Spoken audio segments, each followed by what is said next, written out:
Okay, can you introduce yourself? My name is Llewellyn Sprague. I live at 18 West Road, Unit 309. You want the address, Orleans, also? It's fine. Okay. What was your service branch? Navy, United States Navy. What age did you enlist into the military? What was that again? What age did you enlist? 17 years old. What made you want to join the service? Well, all of my friends, the main thing, all of my friends were going. They were being drafted and everything. I was 17. I wasn't quite old enough to enlist without my parents' signature. The school had some kind of a little program, Navy program. And I was quite interested in it. It was navigate. I was pretty good in math and all that kind of stuff in school. So I got quite interested in it. And so I did it. And I did very well in it. I'll brag a little bit. I did very well in it. And so I got a thing from the Navy, a letter from the Navy, that if I wanted to enlist, I would automatically go to Navy school. There was no telling you, didn't tell you how kind of a rank or anything you would get, but it was navigation. So I talked to my parents, and they did not want to sign for me. I was too young. But I kept telling them, look, I'm going to be drafted soon. I was 17. I'm going to be 18 very soon, and I'll be drafted, and and I probably won't get what I want in the service. So they finally signed, and let me enlist. And I went through boot camp out in New York State and at the Great Lakes, and then I was assigned to a destroyer. Now you know what a destroyer is, it's, a warship. And I was assigned to a destroyer. And I was going to go, I went to Norfolk, Virginia to get onto this destroyer. I got down there, and lo and behold, I had the measles. So they put me in the hospital. The Navy says, everything is Navy regulations, don't forget that. The Navy says you go to the hospital for 2 weeks because you got the measles. Whether you're sick or dead or whatever, you still do what they tell you. So I had to go to the hospital. And I was in there 2 weeks. I get out, and my ship was gone, the destroyer. It was a brand new destroyer, and I was so proud and happy to be assigned to it. USS Cooper. Well, I had to go to what they called OGU, Outgoing Unit. I went there, and they told me, you're going to be on another ship. Your ship is gone. And they, of course, naturally they're the boss. You don't tell them anything. So I went to OG Unit, and the next orders I got were that I was going in the amphibious forces, landing craft. Well, whether you like it or not, that's what you do. So I went to amphibious training in Little Creek, Virginia.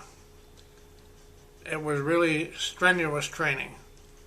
We had to learn how these landing craft worked, how to land them up on a beach, how to get them off a beach, how to tie them up alongside a big ship, because we had to go alongside these big ships and take on cargo. We called it cargo. It might be troops. We might put 50 guys on the tank deck. We might put on 10 trucks. We might put on 12 tanks. We never knew what we were going to get until we got alongside the ship. And then they had these great big booms, docks, things to drop the cargo down with. Some of that cargo would come down, like a tank is a pretty heavy item, a truck is pretty heavy. And they would come down, and the water, of course, is choppy. You mind my hands moving? The water is very choppy, and boy, some of those things would hit that tank deck very hard. Boy, bang, bang, bang. And then we would get to say we had a dozen tanks on. On the way to the beach, they would start the tanks up to warm up the engine, rev them up. We call it rev them up. A terrible, terrible smell from the diesel fuel. But then those things, the noise you couldn't hear yourself think. We would go into the beach, try to get as far up on the beach as we possibly could. We had very strong engines on that LCT. There were 3 engines. We would drop an anchor on the way in, off the stern of the ship. And there's another thing, we called it the fantail. That was the Navy slang. So we would drop the anchor off the stern, and then we would unload all of our cargo, regardless of what it was. We would put the engines in reverse and pull ourselves off with the anchor. Everything. Those engines were very, very powerful. They were real heavy-duty engines. One of the things we had to be very careful about was not to get the engines reversed too fast so that it would catch the cable that the anchor was tied to. If you got that cable caught in your propellers, they would wind up in there and then you couldn't move. You had to go down underneath with a hacksaw by hand. Guys would have to take turns to go down there and cut that cable off and leave the anchor. You'd lose your anchor. So did I explain this well enough to understand? Mm-hmm. Okay. So these were things you had to be very careful of. And all the time, the Japs were shooting at you. They weren't giving you too many breaks. They was really letting you have it. Wow. Yeah. What kinds of things did you carry with you while on duty? What do you mean? Cargo that I just mentioned? Cargo or? Like any items that were like close to you or like to remind you of home in a way? No. Okay. Not that I can recall right now. I was a quartermaster, signalman, helmsman. I was the guy that took the wheel of the ship to take it into the beach, and it wasn't like a wheel on a car. It was, it was a great big wooden wheel, about the size of this table, and it had big spokes on it for your hands, and it was up to me. I had a machinist with me inside the wheelhouse, what they call the wheelhouse, where the wheel was the control, and we had a control for each engine individually. I would tell the machinist who was running the engines, full speed ahead, full speed reverse, whatever speed I wanted to go into that beach was up to me to control it to get the right speed to go in there. And then we'd try to get the speed so that when we hit the beach, we'd go up onto the beach as much as we could. We didn't want to get up on there so far we couldn't get off. But we were experienced from the training we had to how far to go up on. What's your most vivid memory? Being hit on the beach in Iwo Jima. That was a horrible experience. I don't know how much you want to know about wounded guys or anything like that. No, you can go into. Tell us anything. Yeah. You want to know? Mm-hmm. Well, we had a ramp control man. I was the helmsman. It was up to me to get that ship into where they wanted it, so they could unload. And the Japs, of course, they were shooting at you. We drew fire from the time we left the big ship with the cargo on it. We drew fire from there until we went into the beach, until we got unloaded. And I'll tell you, they were hitting us many, many times. What was you? What was it you want? Oh, about the control going in? Your most vivid memory? Yeah, very vivid. Okay. We went in, the day we got hit on the beach, we barely got to the beach, and it was my job to tell the ramp control man, my order to him was drop. That meant for him to drop the ramp. See, we had a great big ramp in the front. When they would drop the ramp, of course, everything was set up with everybody. Like I said, the tank drivers, as soon as that ramp went down, bingo, they started going off. Here's another thing I want to mention to you. That ship was rolling on the beach. The water was rough. You weren't standing still on the beach. Tanks would go slide sideways on the steel deck up against the bulkhead. Bulkhead, that's a wall. And sparks would be flying off from there. The walls on the bulkheads were all dug up from the steel tracks off the tanks. Plus, a lot of been hit by bullets too, shooting. Now, my most vivid memory, this guy that ran the ramp, he was our ramp control man. He was one of my very, very close friends. He was a married guy. He was a little older than most of us. He was a married guy, had a wife and 2 kids back home. I'll never forget anything. You want to know all details? He was from Kankakee, Illinois. A small guy, and he had kind of a large nose. I remember him like it was yesterday. And when we got hit, he was blown completely out of the ramp control room. He had a helmet on, of course, we all did. His helmet was smashed. Half of the helmet was out on the tank deck and half was somewhere else. The liner, we had a liner. And the liner was crushed inside. The metal part of the helmet was bent, jammed up. The side of his head was gone. I saw him. I was up on the wheel. I couldn't get down close to him, but I could see him pretty close. And this is bothering me a little bit.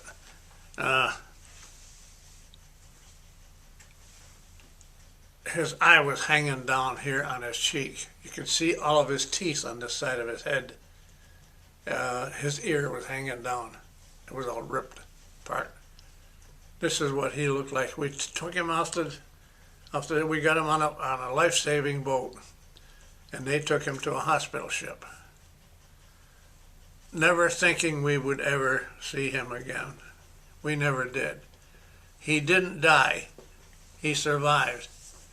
We got a letter. We thought sure that he would die because he was so badly damaged, blood everywhere.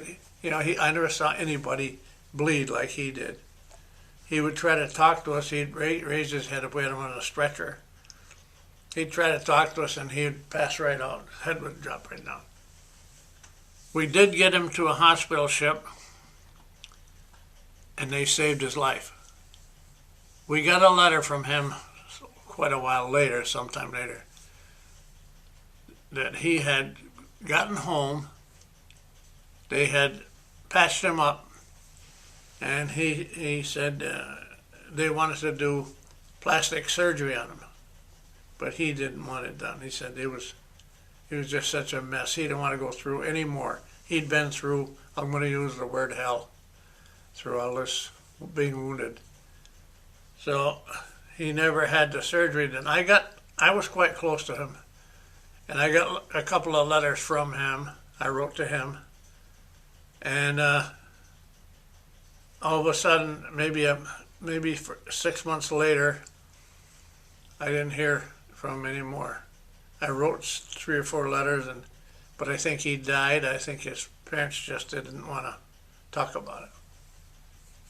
So that was the end of that. What was your darkest memory of the war? What was that again? Your darkest memory of the war? Boy, it was all dark. It was going into those beaches. If we might have 50 Marines on the tank deck I don't ever know how many we would have at a time. Sometimes we'd make it and half of them be dead by the time we got to the beach. My darkest memory, one of my darkest memories, I was the helmsman on that landing craft. I hope I'm not bothering you with these stories. They bother me. The water would be full of dead guys. They'd be rolling around in the water on the beach. And I had to run over them with that landing craft. Now, that landing craft is about 150 feet long, 45, 50 feet wide. I don't remember for sure. And I'd have to run over these dead guys. You don't know how that bothered me. I couldn't sleep nights. It just bothered me all the time. It still bothers me today. Here these poor guys are laying in the water. They're dead. And I had to run this. You can't maneuver a ship like that. It's not like driving a car. You know, you just had to go straight into the beach. And whatever was in there, you went over it. And I don't know how many of those guys I ran over, but many, many of them. I went to our flotilla commander and asked him if there, please, was there some way we could get somebody to get those bodies out of the way when we came in there. I was just a kid. I was about 18 years old then. He put his hand on my shoulder and he said, "Sailor, those guys are dead. They don't know what you're doing. They did their job. They're dead now, and you do your job." That was the end of the conversation. Wow. So it was. I'll tell you, that was a dark. Those were dark days. Yeah, I saw an awful lot of that stuff. Yeah. So when you got back from the war, did the war affect you more physically or emotionally? Both. Emotionally terrible. I had an awful time when I came home. I didn't want to talk to anybody. I was skin and bones. I was sick when I got home. I was sick in bed for several days, weeks after I got home. And my mother called our doctor at home, back home. He would come. We lived on the farm. He would come to the farm and he would really talk to me. But I was really hurting. I'm going to go into a little personal thing. I met this gal. I knew her, and I hadn't seen her in probably 4 or 5 years. Very pretty girl, like you gals are. And I didn't want to go out. My father and mother almost made me go out to see people, talk to people. I met this little gal, beautiful blonde. I went to this place where they sold ice cream, beer, soda. She was in there buying some ice cream. She was babysitting her sister's kids. Hugged me and kissed me. I hadn't seen her in years. And she said, "Come on down. I'm babysitting my sister's kids. Come on down, have a dish of ice cream with us." And I did, and I ended up marrying her. Well, I'll tell you, she was the sweetest gal. I didn't marry her right away. It's about 1.5 years later we got married. But we became, inseparable. We just, she was just a sweet gal. Yeah. So that's one of the good things that happened, after the war. Yeah. How did you keep in contact with your family members or close friends while you were serving? Well, we had mail. We didn't get mail very much. We would get, it might be a month before you'd get a letter. Usually when you got a letter, you would get 5 or 6 or even 10 letters all at one time. Because, like my brothers and sisters would write. My father and my mother wrote to me every day. Friends would write. And so you would get a bundle of mail all at the same time. And of course, we had very little time to write. I tried to keep a letter going home to my mother. We couldn't tell them anything about what we were doing. Everything was censored. And that's another story I can tell you. All of our mail was censored. If you were on the shore, had a job on the shore, like I had this one friend of mine from my hometown, two guys were from my hometown, and he was in Guam. Now, we got so badly battered up in Iwo Jima, they towed my ship back to Guam to repair it. I mean, you can't believe, I showed you this little picture of the top of the ship. It was completely gone. It was all blown off. Lost all of our flags, and that was my job to take care of all the flags and all that. Okay. They towed us back to Guam. Am I spending too much time on this? No, not at all. Okay. Well, they towed our ship back to Guam because we were in no condition to be on our own power. We got to Guam, and I had to take some guys. I was one of the leading petty officers. I had to take guys to what we called R&R. We take them up to the beach for a little party. They'd have some 2-point beer, stuff like that. So I found these guys' names in a book up there from my hometown. They were younger guys than me. So I left a note for them that my ship was docked at certain places, and they came down to see me. They could not believe the damage on my ship. They just could not believe it. And I'll tell you, it was in bad shape. Excuse me. So I didn't say anything about them writing home, but this one guy wrote home to his mother telling her that he met me, saw my ship. His mother and my mother were quite good friends. She called my mother and she said, Bob wrote home and he said you would never believe, said Ski's the lucky guy he ever lived. You know, that's how bad he thought it was.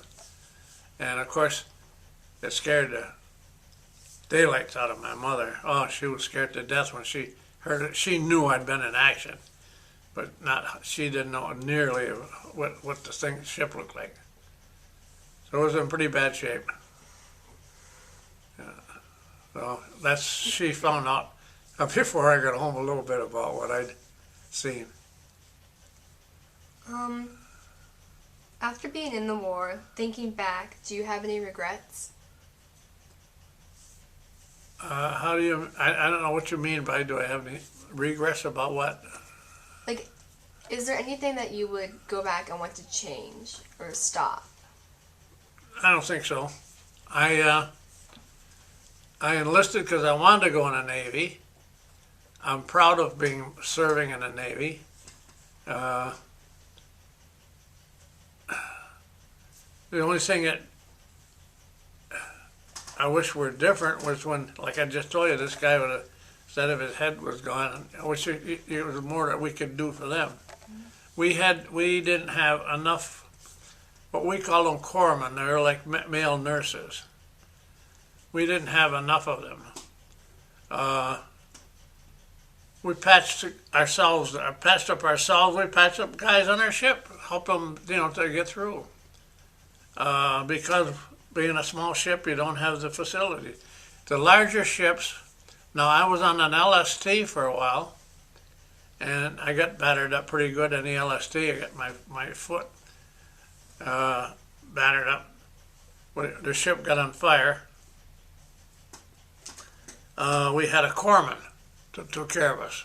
He's like a male nurse. But there's only so much they could do. My foot was, I was so, I'll tell you, I was just a kid. I was so afraid they're going to cut my foot off. We were coming back to Pearl Harbor. They brought us back to Pearl Harbor. And my foot was every day kept getting blacker and blacker and blacker, and it kept going up my leg, the color. And all I could think was, oh my God, they're going to cut my foot off. I was scared. And they had me in a room, in a quarter, we call them quarters, our rooms. I was in a room with, I think, 5 other guys that had been burned terrible. I mean, unbelievable. And the smell of the burning flesh was awful. It make you so sick. It did me. And my right foot, this foot right here, I had it really battered up bad. And I used to look at that every day, and that, to see if it was getting worse or not. To me, it looked worse all the time. I was scared. I thought sure they'd cut my foot off. So we came back to, you want to know a little bit about that? Got back to Pearl Harbor, and there were so many wounded guys in the hospital, they didn't have any beds. The guys carried me, put me in a chair, like this kind of a chair, carried me to the hospital, and this doctor worked on me. He was an old country doctor, and I'm telling you, he was as rough as they could be. And he looked at my foot, and he said, they had 2 corpsmen there, as I say, they're middle nurses. He told the guy, he said, hold them down. He laid me on a table. And my big toe was as big around as my fist, So he told the guy, hold him down. He took a pair of pliers and pulled my toenail off. And I tell you, I could feel that thing. I thought he was taking my heel off with it. But he patched me up so good. I had 9 broken bones in that foot. And, with my toes, and it was awful looking. And as I say, I was scared. I kept thinking they're going to cut my foot off. God, I hated to go home with 1 foot cut off, But anyway, I was lucky. He saved that foot, and he was, as I say, he was as rough as it could be. He was one of these guys who think he was a wood chopper, but he was quite a doctor. Yeah. All right, this is going to be our last question. Okay. What was the first thing you did when you got home? Oh boy, I think I ate some of my mother's cooking first. Well, just greeted everybody and go around, talk to people. Just so happy to be home, my family, see my brothers and sisters. I hadn't seen them in long, about 3 years, and that was probably the first thing I did. Of course, my father and mother too. It was so happy to get home. Yeah. I can't think of really any specific thing that I did when I first got home.